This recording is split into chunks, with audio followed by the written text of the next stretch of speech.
September रोजी राज्यात ठिकठिकाणी मुसळधार पाऊस कोसळत होता, तर आज अनेक शहरांमध्ये धुक्यांची चादर पाहायला मिळाली।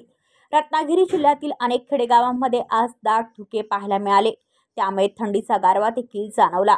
काही दिवसांपासून रिमझिम त्याचबरोबर काही ठिकाणी मुसळधार पाऊस सुरू आहे। अरबी समुद्रात कमी दाबाच्या पट्ट्यामुळे हवामान विभागाने पावसाचा अंदाज वर्तवला आहे। 24 तासांमध्ये हवामानात अचानक बदल होत असल्यामुळे अनेक शहरांमध्ये दाट धुके पाहायला मिळाले। धुक्यामुळे आल्हाददायक वातावरण नागरिकांना अनुभवायला मिळाले।